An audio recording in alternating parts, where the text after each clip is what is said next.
આકાશવાણી અમદાવાદ વડોદરા. હવે સાંભળશો સુરત જિલ્લાનો સમાચાર પત્ર, જેના લેખિકા છે લોપા દરબાર. ફેશનની દુનિયામાં યુનિક કન્સેપ્ટ લોકોના આકર્ષણનું કેન્દ્ર બની જાય છે. આવા ટ્રેન્ડના કારણે આદિવાસી વિસ્તારના એક સખી મંડળ પહેલ માત્ર પેકિંગ મટીરિયલમાં ઉપયોગમાં આવતા જૂટને ફેશનના રંગમાં રંગી દીધી, જેના કારણે આ જૂટની જ્વેલરી બનાવી દીધી છે અને સુરતના સખી મંડળમાં આ જ્વેલરી મહિલાઓના આકર્ષણનું કેન્દ્ર બની રહી છે. એક સમયે કંટાન, સૂતળી કે અન્ય પેકિંગ માટે ઉપયોગમાં આવતા જૂટમાંથી આ સખી મંડળે સ્ત્રીઓના શણગાર માટે ઉપયોગી થાય તેવી વસ્તુઓ બનાવી લોકોને દંગ કરી દીધા છે, જેના કારણે સુરતના સખી મેળામાં જૂટની જ્વેલરી લોકોમાં કુતૂહલ સાથે આકર્ષણ બની રહી છે. વિશ્વ મહિલા દિવસની ઉજવણી સાથે સુરતમાં મહિલાઓની કલાને પ્રોત્સાહન આપવા માટે સખી મેળાનું આયોજન કરવામાં આવ્યું છે. તેમાં સુરત કે ગુજરાત જ નહીં પરંતુ દેશના અન્ય રાજ્યમાંથી પણ મહિલાઓ હસ્તકલા દ્વારા બનાવવામાં આવેલી પ્રોડક્ટ લઈને આવ્યા હતા. મહિલાઓએ પોતાની સૂઝબૂઝથી નવી પ્રોડક્ટ ઊભી કરીને રોજગારી ઊભી કરવાનો પ્રયાસ કર્યો.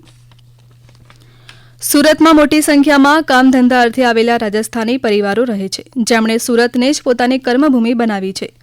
આ પરિવારો હોળી ધૂળેટીની ઉજવણી ખૂબ જ ધામધૂમથી કરતા હોય છે અને તેમાં પણ તેઓ માટે આ ફાગોત્સવ ખૂબ જ મહત્વનો હોય છે.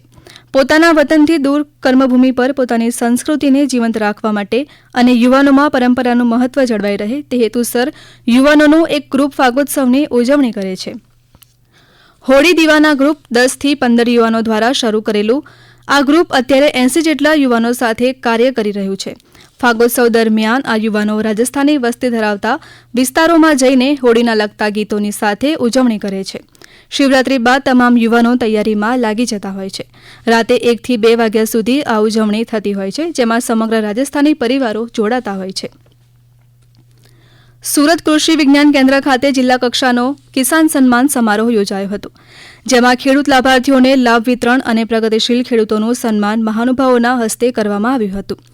બિહારમાં આયોજિત રાષ્ટ્રીય કક્ષાના કિસાન સન્માન નિધિ યોજનાના આ કાર્યક્રમમાં પ્રધાનમંત્રી નરેન્દ્ર મોદીએ 19મો હપ્તો રિલીઝ કરતા સમગ્ર દેશના 9.7 કરોડ લાભાર્થી ખેડૂતોના બેંક ખાતામાં 22,000 કરોડ રૂપિયાની સહાય જમા કરી હતી, જેના ભાગરૂપે સુરત જિલ્લાના 1,18,782 ખેડૂતોના બેંક ખાતામાં 23 કરોડ રૂપિયાની કિસાન સન્માન નિધિની સહાય જમા કરાઈ હતી.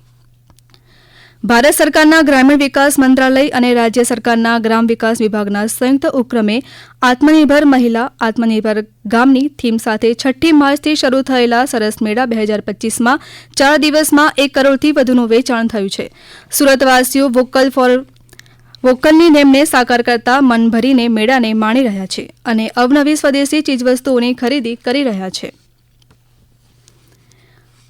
ભારત સરકારના યુવા કાર્યક્રમ અને રમતગમત મંત્રાલય હેઠળ નહેરુ યુવા કેન્દ્ર સુરત દ્વારા 4 થી 8 માર્ચ સુધી ગેરસીમાવર્તી યુવા આદાન પ્રદાન કાર્યક્રમ યોજાયો હતો, જેમાં રાજસ્થાન, હિમાચલ પ્રદેશ, ઉત્તરાખંડ, ઉત્તર પ્રદેશ અને પંજાબથી આવેલા સહભાગી યુવાનોને ઔદ્યોગિક ક્ષેત્રોની મુલાકાત કરાવાઈ હતી.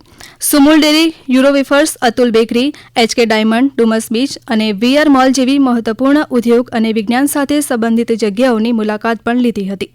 શેપિંગ ઇન્ડિયા ભવિષ્યમાં યુવાનોની ભૂમિકા, યુવા સંસદ, જાહેર પ્રવચનની કળા અને વ્યાપાર વિકાસમાં અવરોધો તોડવા, નવીનતા અને ઉદ્યોગ સાહસિકતા જેવા વિવિધ વિષય પર યુવા સંવાદ સત્રો યોજાયા હતા અને યુવાનોને નવા વિચારો, પ્રેરણા અને માર્ગદર્શન અપાયા હતા. આપ સાંભળી રહ્યા હતા સુરત જિલ્લાનો સમાચાર પત્ર, જેના લેખિકા હતા લોપા દરબાર. આ પ્રસારણ આકાશવાણીના અમદાવાદ વડોદરા કેન્દ્ર પરથી કરવામાં આવ્યું.